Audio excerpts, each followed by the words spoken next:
لە راپۆرتێکدا لەبارەی دۆخی کاری ڕۆژنامەنووسی لە عێراق هەرێمی کوردستان دوای بەغدا دواهەمین بەرزترین پێشەلکاری بەرامبەر ڕۆژنامەنووسان تێدا تۆمار کراوە.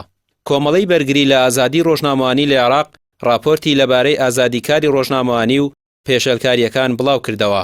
لەم راپۆرتەدا کە لە ژێرناوی 2021 هیچ شارێک بۆ ڕۆژنامەنووسان ئارام نییە بڵاو کراوەتەوە.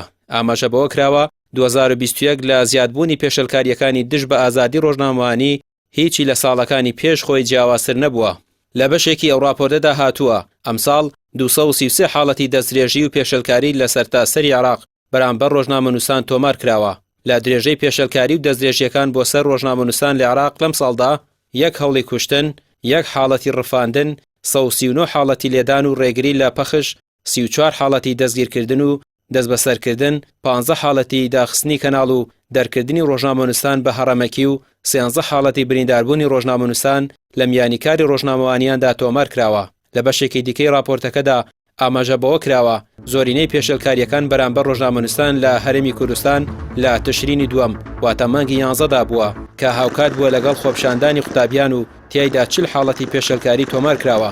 هەر لەبارەی هەرێمی کوردستانەوە لە راپۆرتەکەدا هاتووە لە دوای پارێزگای بەغداد کە 66 حاڵەتی پێشەلکاری تێدا تۆمار کراوە. هەرێمی کوردستان بە تۆمارکردنی 53 حاڵەتی پێشەلکاری بەرامبەر ڕۆژنامەنووسان لە پلەی دووەم و کەرکووکیش بە 35 حاڵەت لە پلەی سێمدا دێت. هەر لە راپۆرتەکەدا سەبارەت بە هەرێمی کوردستان ئاماژە بە سزادانی قارەمان شوکری ڕۆژنامەنووسی وێنەگر بە 7 ساڵ زیندانی، سێهەمین سزای دادگا بۆ ئومێد بەروشکی بە 6 مانگ زیندانی، سزادانی هەریەک لە شێروان شێروانی و گۆهدار زێباری بە 6 ساڵ زیندانی بە تاوانی هەوڵدان بۆ خستنی حکومەت کراوە.